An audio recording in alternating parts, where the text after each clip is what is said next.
Well, in an exclusive interview, POK human rights defender Taslima Akhtar strongly criticized Pakistan over its handling of peaceful protests. Listen in. बीते 2 महीने से ज्यादा वक्त हो चुका है जब पाकिस्तान के कब्जे वाले कश्मीर में पाकिस्तान की सेना और सरकार लोगों के ऊपर जुल्म ढा रही है। कई सारे लीडर्स जॉइंट अवामी एक्शन कमेटी के अभी भी जेलों में बंद है और कई सारे लोग अस्पतालों में पड़े हैं और लोगों की जो जेन्युइन डिमांड्स है उसको पूरा करने के बजाय पाकिस्तान के रेंजर जो है लोगों के ऊपर फायरिंग कर रहे हैं। मेरे साथ एक स्पेशल गेस्ट है जिन्होंने पाक अधिकृत कश्मीर को कई सारे इंटरनेशनल फोरम्स पर अभी तक रिप्रेजेंट किया। तस्लीमा अख्तर जो कि एटीवी की चेयरपर्सन भी है, बार बार पीओके पर बात भी करती है और अब जिस तरह से हालात पीओके में बने हुए हैं बीते 2 महीने से, तस्लीमा जी कैसे देखते हैं आप? सिचुएशन काफी ज्यादा वर्स हो गई है, कई सारे लोग मारे गए हैं लेकिन वहां की सरकार जो है सिर्फ मारने पर तुली हुई है, क्या कहना चाहेंगे आप? डेफिनेटली कि आप देखो, बहुत समय से 2 महीने भी बीत चुके हैं कि वहाँ के लोगों को फ्रीडम ऑफ वॉइस नहीं दिया जाता है, वहाँ के पत्रकार को दबाया जाता है कि जितने भी वहाँ की चैनल्स जो रियल वॉइस को पूरी दुनिया को दिखाना चाहते हैं उनको डिटेन कर रहे हैं, उनको बैन किया जाता है। अल जज़ीरा को भी यस्टरडे उन्होंने बैन करा है वहाँ पाकिस्तान से, और ये चाहते हैं कि जो रियल वॉइसेस है, जो पाकिस्तानी रेंजर्स ने वहाँ पर कत्ले आम करा है लोगों का, इनोसेंट लोगों का, पीओजे से लेके रावलाकोट, मुजफ्फराबाद, मीरपुर में, और उसमें बलूचिस्तान भी आता है, क्या कहते हैं गिलगिस्तान भी आता है, क्या कहते हैं खैबर पख्तूनख्वा आता है। और इन सारी जगहों पर इन्होंने कोई पिछले कई सालों से इतनी कत्ल गारत करके और अब लोगों के सब्र का बांध ही टूट गया है। तो अगर लोग सड़कों पर आए हैं प्रोटेस्ट करने के लिए, एक पीसफुल प्रोटेस्ट कर रहे थे, लोग अपने जस्ट डिग्निटी मांग रहे थे, उनको एसेंशियल गुड्स की, तेल, चावल, आटे की कीमत, हाँ ये सस्ते दाम में हमें दे दो, आप हमें महंगा क्यों, ये तो इतनी एक्सपेंसिव कंट्री है ही नहीं जितना आप हमें कर रहे हो। बट उसके बजाय उनके पास कोई रोड मैप, पाकिस्तान डिक्टेटरशिप सरकार के पास है ही नहीं, उन्होंने सीधे ही आम लोगों पे, प्रोटेस्टर्स, पीसफुल प्रोटेस्टर्स पर गोलियां चलानी शुरू कर दी और ऐसे उनको खून से लहूलुहान करा है। उसके बाद साथ में ही वायलेशन चल रही थी by Pakistan army, by Pakistani सरकार, और उसके साथ में ही उन्होंने इलेक्शन भी खड़ा कर दिया है। बिल्कुल, पहले उनको वहाँ पर पीसफुली माहौल बनाना चाहिए, उसके बाद ही उनको ये करना चाहिए था इलेक्शन, बट उन्होंने इसलिए वहाँ पर वायलेशन में ही इलेक्शन कैंपेनिंग भी चलाना शुरू कर दिए ताकि जिन लोगों को पीओजेके के लोग, जो रियल सिटीजन ऑफ पीओजेके के हैं, वो चाहते हैं सामने लाना अपना रिप्रेजेंटेटिव, अपना रहबर, उनको लोग वोट ना डाल सके, लोग उनको वोट कास्ट ना कर सके। आप देखो कि अभी जो पीटीआई, बहुत पुरानी पार्टी, 1967 की बनी हुई पार्टी ने भी बाइकआउट क्यों किया? क्योंकि वो जानती थी कि ये इलेक्शन सिलेक्टेड इलेक्शन है, रिगिंग होती है इलेक्शंस में। डेफिनेटली ये इलेक्शन इलेक्टेड नहीं हो रहा है by people, for the people, of the people. ये ऑलरेडी आसिफ मनीर की डिक्टेटरशिप वाली यूनिफॉर्म से, उनके रेंजर से लेके सरकार मिली जुली है, जिन्होंने कैंडिडेट और वोटर सिलेक्ट करके रखे हैं। पहले ये तय होता है कि इलेक्शन है और किसको जिताना है, किसको हराना है। जिताना तो दूर की बात है, जीत के रखा है कैंडिडेट सिलेक्टेड। अच्छा। हाँ डेफिनेटली। और उन मासूमों पर उन्होंने इतना तशद्दुद किया, लाठियों से, गोली से, उससे क्या होता है, और उस आवाज़ को कितना उन्होंने दबाया, कितने दबाने की कोशिश करी, ये आवाज़ बाहर ना निकले। मैं तो अपने प्राइम मिनिस्टर साहब से भी, मोदी जी से अपील करना चाहती हूँ, और होम मिनिस्टर साहब से, अमित शाह जी से भी अपील करना चाहती हूँ कि आप रोज़ जो कहते थे पीओजेके इंडिया का इंटीग्रल पार्ट है, तो आप उस पर बात कर रहे थे, अगर वहाँ उनको कुछ हो जाए कभी भी हम उनके साथ खड़े रहेंगे। इस टाइम तो वहाँ की आवाम डायरेक्ट आपको पुकार रही है, हमें मिला लो वापस इंडिया के साथ, क्योंकि पाकिस्तान ने जो पीओजेके को ऑक्यूपाइड जब किया था तो उसको जबरन किया था, बाय चॉइस वो लोग नहीं गए थे, क्योंकि उन्होंने उनको लैंड चाहिए थी। अब अगर उन्होंने लैंड को ऑक्यूपाई किया पब्लिक के साथ, अभी उस पब्लिक को पाकिस्तानी सरकार हो या डिफेंस हो कहता है कि हमारी शाह रह गई, लाडले है।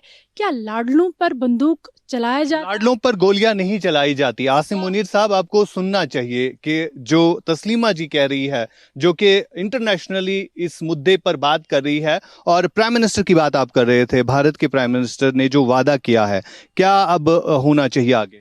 देखो, अभी मुझे लगता है पूरे हिंदुस्तान को और इंडियन जम्मू कश्मीर को ह्यूमैनिटी का साथ देना चाहिए, और अभी उनको फिजिकली भी साथ देना चाहिए पीओजे के लोगों को। मुझे लगता है बस बोली से ही नहीं चलेगा, क्योंकि उन पर गोलियां वहाँ से बरसा रहे पाकिस्तानी पंजाबी रेंजर्स, तो कम से कम उनके साथ भी रहो। अगर हमारे अपने लोग घर वापसी करना चाहते हैं तो आप देरी क्यों कर रहे हैं? उनको देरी नहीं करनी चाहिए। लेकिन एक और बात यहाँ पर यह है, क्योंकि आप इंटरनेशनली फोरम्स पर कश्मीर पीओजे को रिप्रेजेंट करते हैं, क्या लग रहा है भाई, इतना इंटरनेशनली जो कंट्रीज है वो पाकिस्तान के ऊपर दबाव बनाने से क्यों कतरा रही है? वजह क्या है इस चीज की पीछे? देखो, ऐसा नहीं है कि कोई कंट्री उनसे डर रही है या दबाव पाकिस्तान बनाएगा। देखो, पाकिस्तान जो डरा रहा है सबको कि मेरे पास जो खिलौना वो बहुत सारी कंट्रियों के पास है जिससे वो डराना चाहते हैं।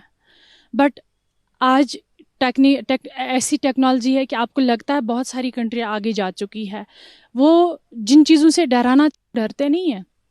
पाकिस्तान बेसिकली इतना एक्सपोज हो चुका है वर्ल्ड वाइड टेरर इंडस्ट्री के हवाले से कि कोई इसके साथ रिलेशनशिप जोड़ना ही नहीं चाहता है। तो बात दूर की बात है, कोई नहीं इनके सामने आना चाहते कि हमारी इनसे हाई हेलो रहे या रिलेशन रहे, क्योंकि आप देखो ये अपनों की कत्ल गारत कर रहे हैं। इनको अपनी कंट्री में अमन नहीं है, इनको पीसफुल प्रोटेस्ट को कंट्रोल करना आया नहीं, और यहाँ से चले जा रहे थे ईरान वर्सेस अमेरिका का फैसला करने के लिए। अरे भैया, पहले तो अपने घर को साफ करो, पहले अपने घर का माहौल तो ठीक करो, बाद में फिर डिंडोरा पीटो लोगों को दिखाने के लिए हम पीसफुल कंट्री है, हम पीस चाहते हैं। अगर आप पीस चाहते तो आप लोगों ज़रा सी छोटी सी डिमांड रखी है पीओजे के लोगों ने आप लोगों को कि हमें डिग्निटी दे दो, हमें अपने human rights, basic rights, fundamental rights दे दो, दाम सस्ते करो एसेंशियल गुड्स में। और आपकी औकात वो नहीं थी करने की, आप लोगों ने डायरेक्ट उनको गोलियां चलाई।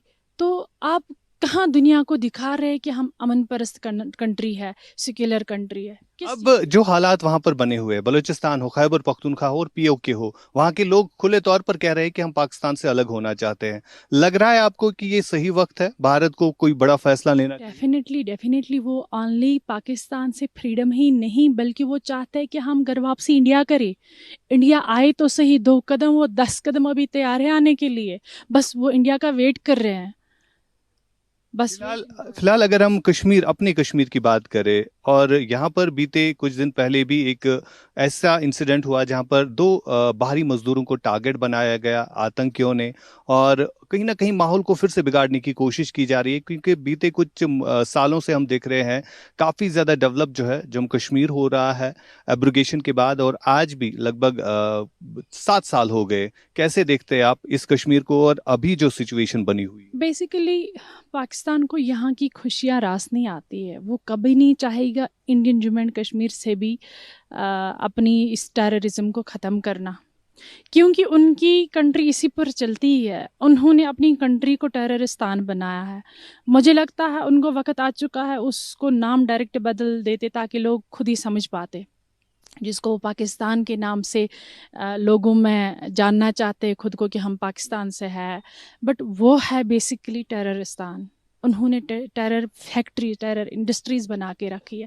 अगर ऐसा नहीं होता, हम आए दिन हर दिन कहते थे कि इन्होंने यहाँ पर भी कितनी कत्ल गार टारगेट किलिंग्स की है। आप देखो कि अभी वो खुलेआम वहाँ पर लोगों पर दिन दहाड़े गोलियां चला रहे, दिन दहाड़े, और उनको अपनी डिक्टेटरशिप वाली सरकार उनको रोक नहीं पा रही है। वहीं से सब समझ गए हैं कि ये जो सरकार है ये आसिम मनीर की डिक्टेटरशिप पे चलने वाली सरकार है। और मैं चाहती हूँ कि आसिफ मनीर की डिफेंस की जो यूनिफॉर्म पहने हुए है एक आतंकवाद के रूप में, जो लोगों को वो दिखावा करना चाहते हैं हम डिफेंस वाले हैं, बट यूनिफॉर्म उसकी डिफेंस की ज़रूर है मगर सोच आतंकवाद की है उसकी। और आप देखो कि वो कैसे वहाँ पर लोगों को अपनी इनको रेंजर्स को कैसे वो परमिशन देते हैं लोगों पर, आम लोगों पर गोलियां चलाने के लिए। तो उसकी यूनिफॉर्म ही अकाउंटेबल होनी चाहिए आसिफ मुनीर की। वो उस यूनिफॉर्म के काबिल नहीं है ना, उसके लायक है।